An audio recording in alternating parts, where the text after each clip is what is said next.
أفرأيت الذي كفر بآياتنا وقال لأوتين مالا وولدا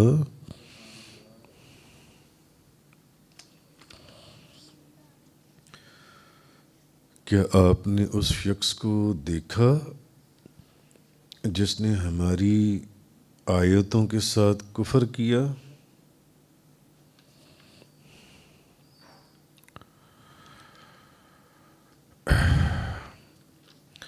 جس نے ہماری آیتوں کے ساتھ کفر کیا اور کہا کہ مجھے ضرور مال اور اولاد دی جائے گی۔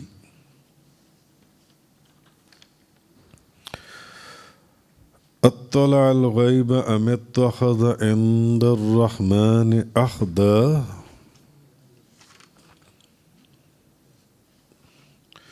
کیا وہ غیب پر اطلاع پا چکا ہے، غیب پر مطلع ہے، یا اس نے رحمان سے کوئی عہد لیا ہوا ہے؟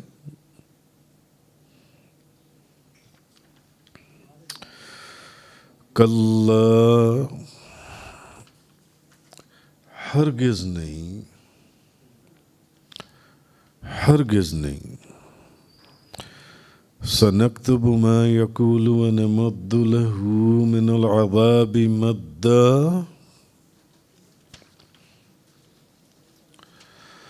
ہم ان قریب اس کی باتوں کو لکھ لیں گے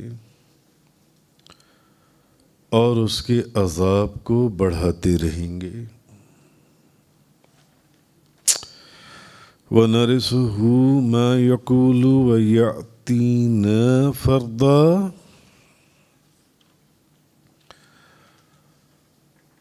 اور ہم ہی اس کی باتوں کے وارث ہیں اور وہ ہمارے پاس تنہا آئے گا۔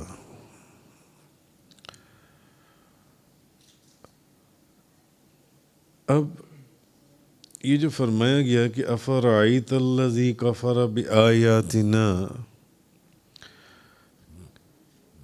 کیا آپ نے اس شخص کو دیکھا ہے جو ہماری آیتوں کے ساتھ کفر کرتا ہے؟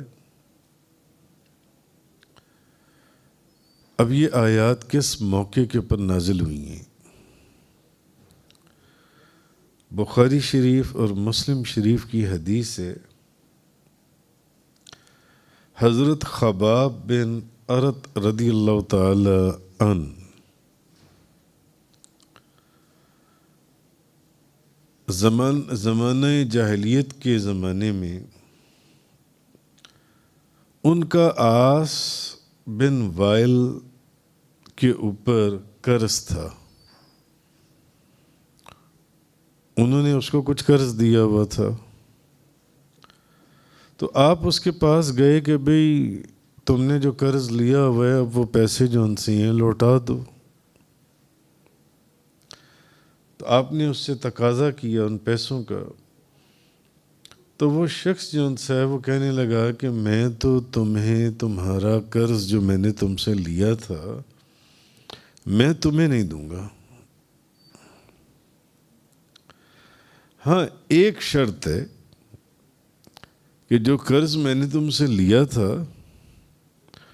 وہ اس شرط پر تمہیں دوں گا واپس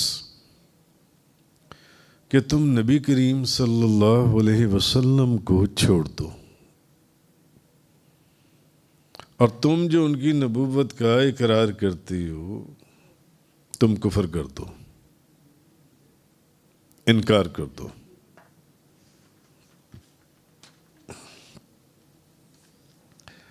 اب حضرت خباب جو ہیں انہوں نے پھر فرمایا، انہوں نے کہا کہ ایسا ہرگز نہیں ہو سکتا۔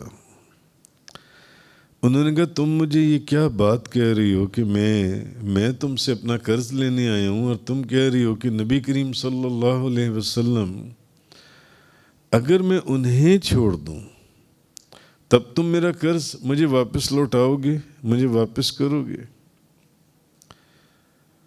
تو یہاں سے ہمیں یہ پتہ چلتا ہے کہ یہ چیز نبی کریم صلی اللہ علیہ وسلم، انبیاء اور اولیاء انبیاء کے دور سے یہ چیز چلتی چلی آ رہی ہے کہ ان کے ملنے جلنے والے اور ان کے رشتہ دار اور ان کے لوگ قریب کے نزدیک کے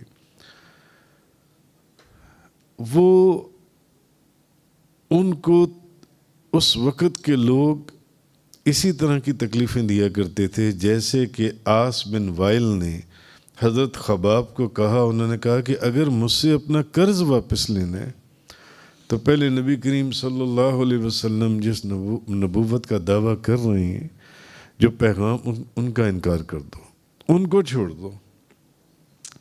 حضرت خباب نے فرمایا ایسا ہرگز نہیں ہو سکتا یہاں تک کہ تم مر جاؤ اور تم مرنے کے بعد دوبارہ زندہ ہو کر آ جاؤ.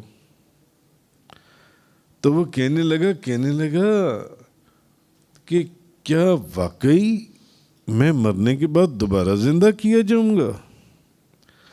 اور یہ پچھلے پیچھے بھی کئی آیات کے اندر آپ پڑھ آئی ہیں کہ کفار اور منافق وہ یہ طعنے دیا کرتے تھے کہ یہ کیسے ہو سکتا ہے کہ ہمیں دوبارہ زندہ کیا جائے, جس کا ابھی پیچھے جواب گزرا تھا کہ اللہ پاک نے فرمایا کہ وہ چیز جو کہ پہلے پیدا کی جا چکی ہے اس کو دوسری دفعہ پیدا کرنا زیادہ آسان ہے بنسبت کہ پہلی دفعہ پیدا کرنے کے.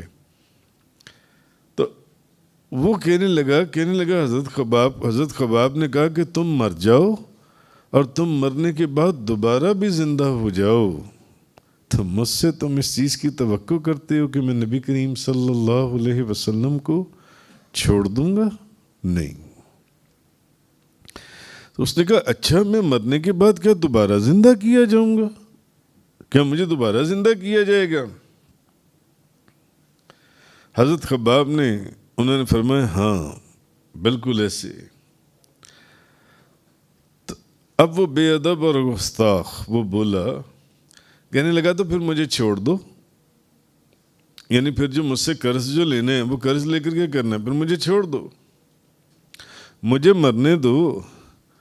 جب میں مرنے کے بعد دوبارہ زندہ ہو جاؤں گا تو پھر میرے پاس اور بھی زیادہ مال ہوگا اور بھی اولاد ہوگی. جب اب میرے پاس مال ہے اور اولاد ہے تو اس وقت بھی میرے پاس مال اور اولاد ہوگی. اس وقت پھر مجھ سے اپنا قرض لے لینا. اگر تم مجھے یہ کہہ رہی ہو کہ مرنے کے بعد دوبارہ زندہ ہونا ہے تو پھر اس وقت میرے سے جب میں مر جاؤں گا اور تم جو مجھے کہہ رہی ہو کہ مر جاؤ اور مرنے کے بعد دوبارہ بھی زندہ ہو کر آ جاؤ تو میں یعنی کہ میں نبی کریم صلی اللہ علیہ وسلم کو نہیں چھوڑوں گا. تو پھر ٹھیک ہے مجھے مرنے دو, میں جب مرنے کے بعد دوبارہ زندہ ہو کر آؤں گا میرے پاس پہلے سے زیادہ اولاد مال ہوگا, اس وقت مجھ سے قرض لے لینا. تو اس موقع کے اوپر یہ والی جن سی آیات ہیں, یہ آیات اس وقت نازل ہوئی کہ افرعیت الذی کفر بآیاتنا, کہ آپ نے اس شخص کو دیکھا جس نے ہماری آیتوں کے ساتھ کفر کیا اور کہتے ہیں کہ مجھے ضرور مال اور اولاد دی جائے گی جن سے. کیا وہ غیب پر مطلع ہے یا اس نے رحمان سے کوئی عہد لیا ہوا ہے؟ ہرگز نہیں, ہم ان قریب اس کی باتوں کو لکھ لیں گے اور اس کے عذاب کو بڑھاتے رہیں گے اور ہم ہی اس کی باتوں کے وارث ہیں اور وہ ہمارے پاس اکیلا آئے گا. اب ان آیات میں اصل میں کہا یہ جا رہا ہے کہ اے حبیب محبوب, کیا آپ نے اس شخص کو دیکھا ہے جو ہماری آیتوں کے ساتھ کفر کر رہا ہے اور انکار کر رہا ہے اور مذاق اڑا رہا ہے کہ اگر میں دوبارہ زندہ ہوا تو آخرت میں بھی پھر میرے پاس مال ہوگا جیسے اس دنیا میں, اور آخرت میں بھی میرے پاس دولت ہوگی. کیا اس کو کوئی غیب کی خبر مل گئی ہے کہ مرنے کے بعد جب دوبارہ زندہ کیا جائے گا تو اس کے پاس پہلے سے زیادہ مال ہوگا اور دولت ہوگی جان سے؟ یا اس نے لوح محفوظ کے اوپر دیکھ لیے کہ ہم نے کوئی اس طرح کی کوئی چیز لکھ دی ہے کہ آخرت میں اس کے لیے مال اور اولاد جن سے, یا اللہ نے اس سے کوئی ایسا عہد باندھ لی ہے, کوئی اس سے وعدہ کر لی ہے جس سے اس کو یہ پتہ چل گیا ہے کہ وہ قیامت والے دن دنیا سے بھی زیادہ خوشحال ہوگا اور مذاق کرتا ہے اور گستاخی کرتا ہے اور کہتا ہے اچھا پھر جب میں مرنے کے بعد دوبارہ اٹھوں گا تو مجھ سے اپنا قرضہ لے لینا واپس جو ان سے. ہرگز نہیں. نہ وہ غیب کو جانتا ہے نہ اس کے پاس ہمارا کوئی وعدہ ہے. محبوب یہ شخص جھوٹا ہے اور بدکار ہے. یہ شخص جھوٹا اور بدکار ہے اور جو بات یہ کہہ رہا ہے اسے ہمارے فرشتوں نے لکھ لیا ہے.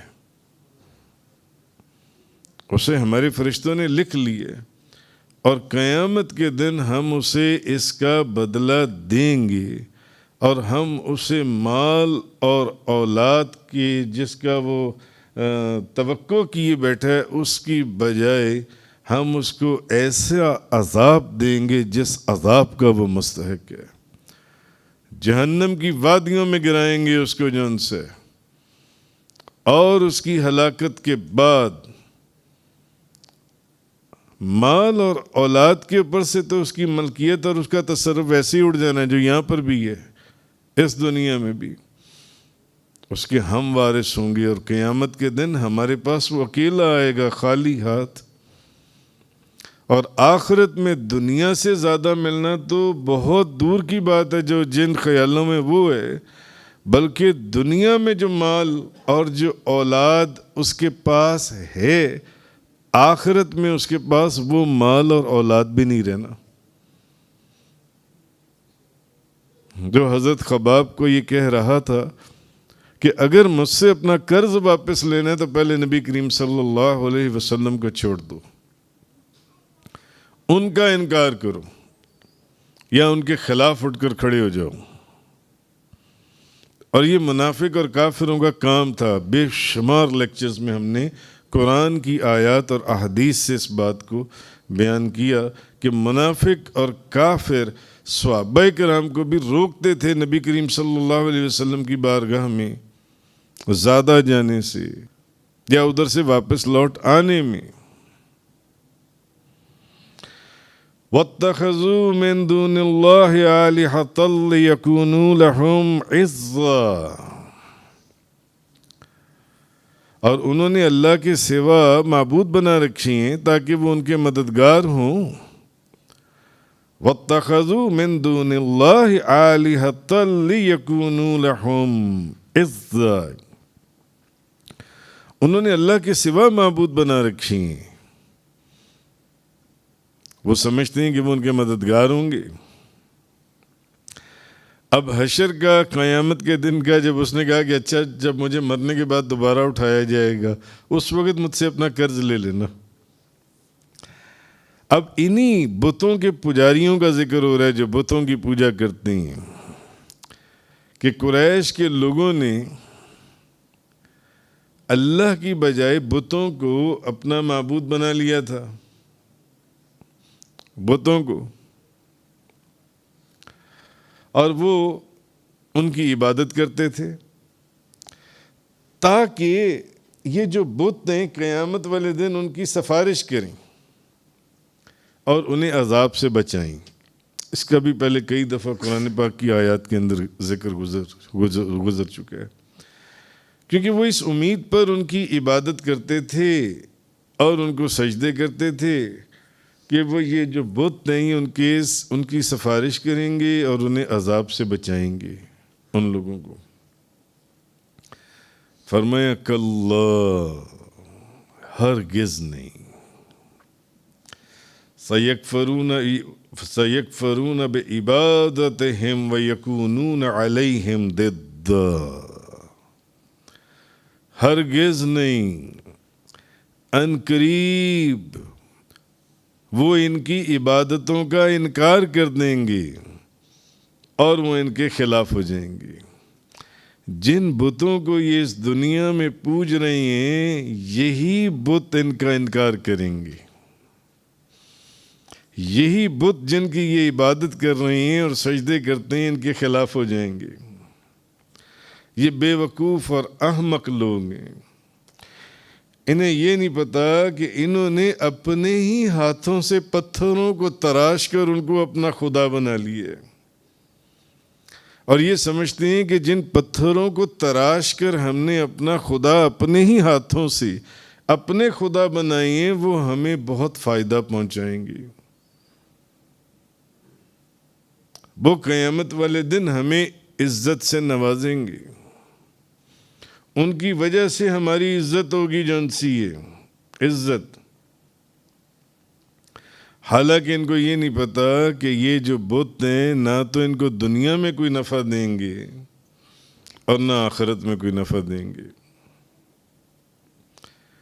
اور نہ ان بتوں نے ان کو کوئی عزت بخشنی ہے، بلکہ یہ بت تو قیامت والے دن ان کا انکار کر دیں گے۔ کَلَّا سَيَكْفُرُونَ بِعِبَادَتِهِمْ وَيَكُونُونَ عَلَيْهِمْ ضِدًّا، ہرگز نہیں، ان قریب وہ جھوٹے معبود ان کی عبادت کا انکار کر دیں گے اور وہ ان کے مخالف ہو جائیں گے، وہ ان کے خلاف ہو جائیں گے، اور اس دن یہ بت جن کی یہ عبادت کیا کرتے تھے یہ کہیں گے کہ ہمیں تو ان کی عبادت کی خبر ہی نہیں ہے کہ یہ ہماری عبادت کرتے تھے۔ بھئی وہ تو پتھر ہیں، وہ تمہیں کیا فائدہ دیں گے جن کو تم نے خود اپنے ہاتھوں سے تراش کر اپنا خدا بنا لیے۔ یہ بت قیامت والے دن کہیں گے کہ ہمیں ان کی عبادت کا معلوم ہی نہیں ہے، ہمارے نالج میں نہیں ہے ان کی کہ یہ ہماری عبادت کرتے تھے، اور ہم یہ ہماری عبادت کرتے تھے، ہم ان سے ویسے ہی بیزار ہیں، یہ کیوں ہماری عبادت کرتے تھے؟ وہ بت اور وہ پتھر بولیں گے، اور وہ پتھر اور بت ان کے دشمن ہو جائیں گے، ان کے دشمن بن جائیں گے۔ اور اس دن اصل میں فرمایا یہ جا رہا ہے کہ اس دن ان کی عزت نہیں ہوگی جو یہ کہہ رہی ہیں، اس دن ہمارے پاس مال ہوگا، ہماری اولاد ہوگی، نہیں، بلکہ جو یہاں تھوڑا بہت ان کے پاس مال یا اولاد ہے یہ بھی نہیں رہنی ان کی، یہ بھی نہیں رہے گی ان کی جنسی ہے۔ تو یہ بت جن کو یہ اپنے نفع کا سامان سمجھتی ہیں اور قیامت والے دن سفارشی اور سفارش کا سامان سمجھتی ہیں، یہ بت ان کو ذلت اور رسوائی کے گڑھوں میں پھینک دیں گے اور جہنم کی گہری وادیوں کے اندر۔ تفسیر قرآن کا یہ لیکچر انگلش میں سننے کے لیے براہ کرم ڈسکرپشن میں موجود لنک پر کلک کریں۔